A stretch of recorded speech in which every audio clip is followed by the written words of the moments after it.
Hey there everyone, this is LifeRake. Welcome to my playthrough of the Adrian Odyssey post-game. Today we are going to begin the post-game, as though that wasn't clear with the first sentence I said. EO post-game. On the road to 100% completion, the post-game takes place after you beat the final boss in the 5th stratum, just like in every Adrian Odyssey game. To date, after you beat the 5th stratum and beat the final boss, you move on to the post-game, and the post-game has more content that's really optional and usually doesn't contain too much of the story, but does have a little bit of a story of its own. And that's an aspect of most Adrian Odyssey post games that I really like. The downside is, for 100% completion, you have to beat all the quests, and in EO 1, that isn't my favorite activity. So, yeah, I think EO 1 has that little bit weaker of a thing, but I'm not going to sweat it too much. I'm still going to do it. Arane and a few of the other bosses in the pub are going to probably be our first few post-game bosses, so there you have that. We still have the team from after the fight, the aftermath of fighting Etriant in the final part of the main game. If you have not seen the main game playlist, or seen the main game at all, and you're interested in it, you might want to turn back now, because you're already seeing the map of the final floor of the game, the final floor of the main game, so you might want to, there's links in the description to the main game playlist if you need help. And most of all, I'm going to assume you already know a lot about Adrian Odyssey. Even though this is the beginning of the post-game playlist, I always assume you know everything from the main game playlist. And if you don't, I'm sorry. But if you've already played the game, it shouldn't be that much to worry about. Let's see. We did get an item from defeating the final boss. It's called Shroud. This is the only one you get, and I believe it's guaranteed to give you this coat. And you can get as many of this coat as you like, I think. I'm pretty sure Adrian does not respond, so that's nice. Got Warhammer. That's really good for medics. We could have gotten it before the boss fight. And it's probably the best staff you can obtain before the boss fight. But it's nice to get it now. 131 plus 22 compared to 109.10. Yeah, it's pretty good combat staff. Now the post-game takes things to dramatic difficulties, including the 6th stratum and so on and so on. But first we must go to the Rada Hall to continue the questiness that is Adrian Odyssey.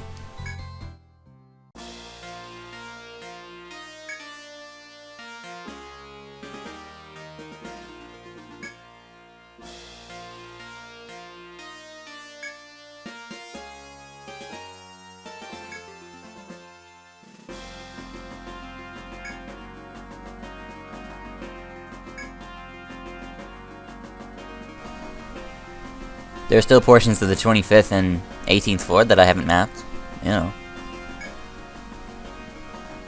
And all those quests I didn't do, yep.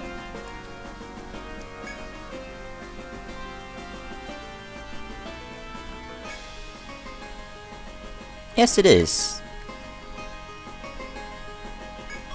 Town Medal. I believe it's an item that gives a lot of stats.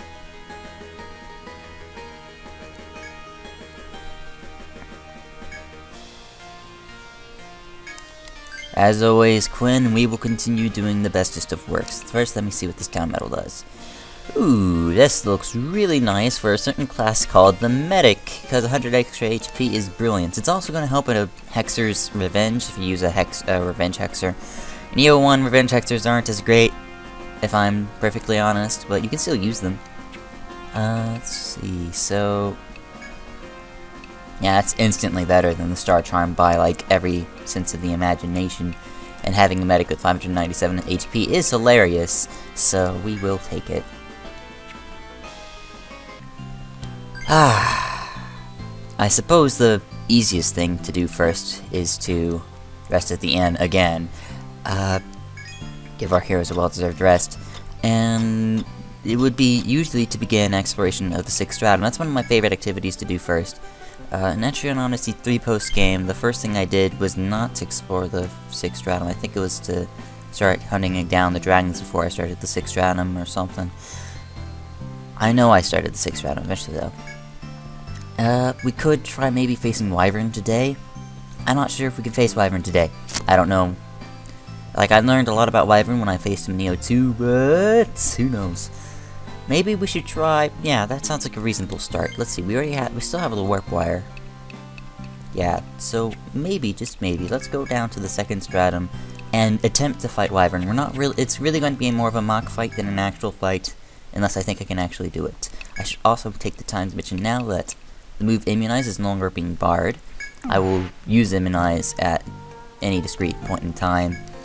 In the main game, I put myself on the limitation of not using Immunize to show you that you could beat the main game, in fact, without Immunize.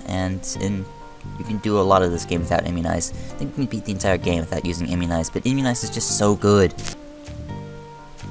Alright, so I've went ahead and cut out the trip to the spring. Let's just head straight for Wyvern. Let's see. You can probably get away with getting a preemptive on him, actually, but I don't know. Let's face Wyvern, shall we?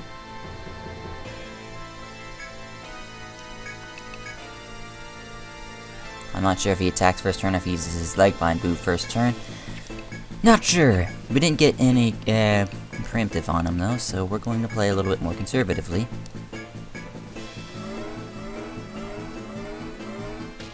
Yeah, leg bind move first.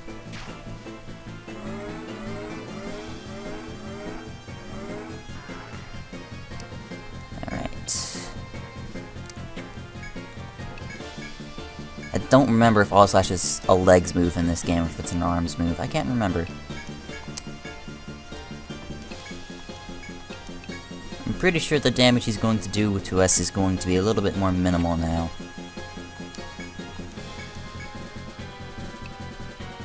We don't have any room for any more buffs, so we're just gonna start flinging stuff.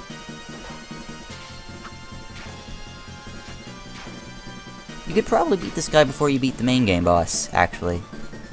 But probably only if you're using Immunize like I am, because 10 damage is pathetic, and he doesn't seem to have a lot of health. So maybe he's weaker than the final boss of the main game. I'm not sure. We probably could have done this earlier. That, or now that I'm using Immunize, I'm realizing just how good it is. Or maybe Talon has a chance of instant death. I'm not sure. That's a good possibility, too.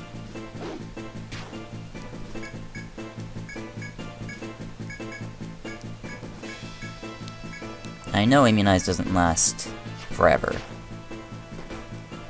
And I also know that Bait does not work against elemental attacks. Okay, so Immunize does make things pushovers. This boss does not give experience. And it dropped us a tough win, which I'm pretty sure it's conditional for killing it fast, but I don't know if I actually killed it that fast. Let's warp wire back. I may as well go ahead and check on conditionals for stuff right now, since I did just beat him first try, no problem. Alright, his conditional is to kill him in 3 turns. We killed him in a little bit more than 3 turns, I do think. So with that in mind, we will do that fight again later when we can kill him faster. For now, I don't think we can kill him fast enough to warrant anything. So we'll just sell all this useless second stratum stuff. And sell his tough wing. His tough wing gives us access to Wyvern Mail, which is a universal armor with all resist. 26 with all resist. It's for land check protectors only. The all resist is tempting, because it means it gives them resistance to the elements as well, which is useful for frontline characters, but it is a little bit weird, I'll say. I think it's a little bit weird. We'll ignore it for now. Okay, so we know that Wyvern was a complete and total pushover. I've already faced Golem off-screen, and got his conditional off-screen.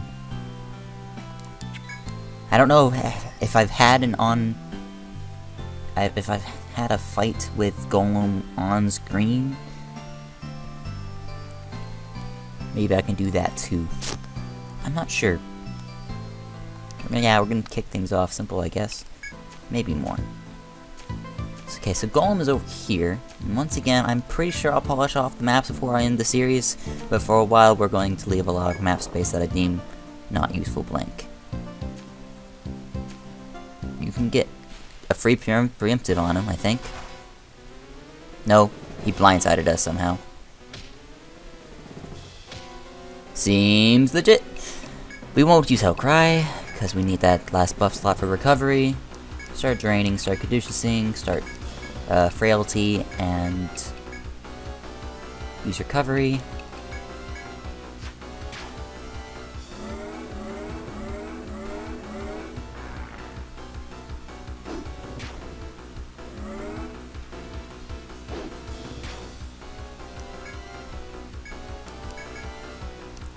Crush, drain, caduceus. I don't think I even need to use Immunize. Quite honestly, we'll just use sapping. We'll see if I need Immunize as the fight continues.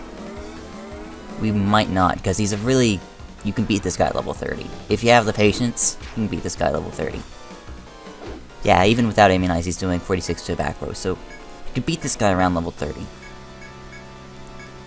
So we're really just covering him again. That or sapping is that cruel, I don't know.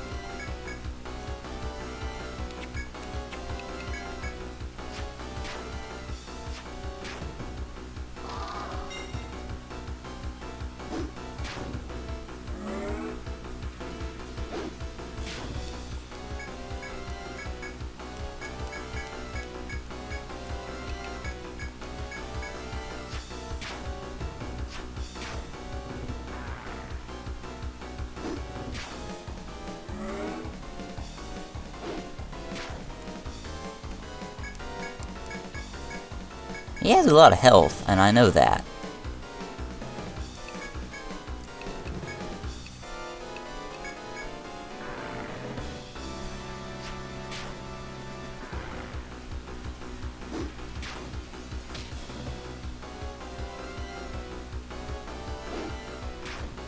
But he's not doing enough damage to your characters that I think you can get by.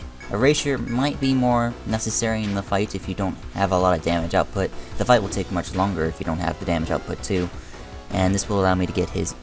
Oh yeah, I forget, he revives with 700 HP. I think it's the most annoying thing ever. Thankfully, I think it's either Arbalists or Monks get the ability to do the same thing in Yo 3, so...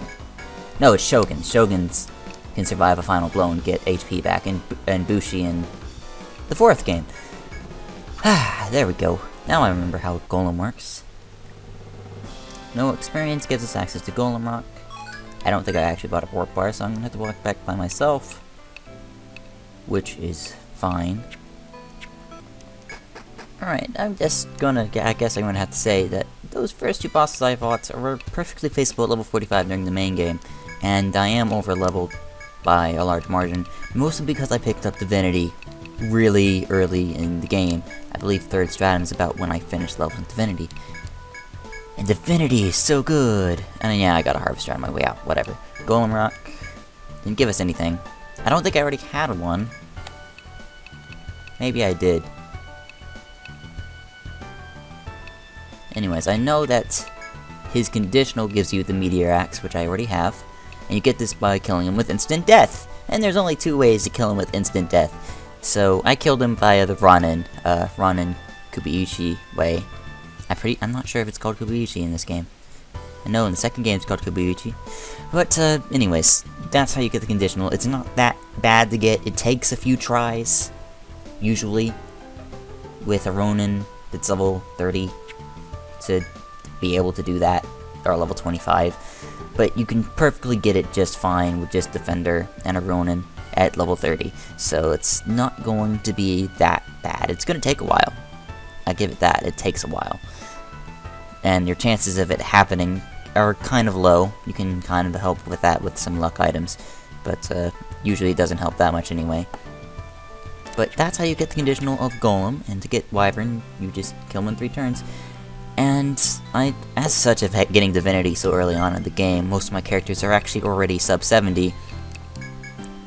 Like, especially Flora, I think is, yeah, 66, and Media's 65. Like, we're already in sub 70 territory, and sub 70 is going to handle most of the bosses I'm showing. No problem. It's not going to be until later in the post-game, and until we start exploring the 6th stratum, that the enemies will show their true difficulty. So, until next, so look forward to actually things ramping up and getting harder later in the post game. Hey there everyone, this has been LifeWreck. As always, I thank you for watching. I'm going to see you guys next time. Goodbye.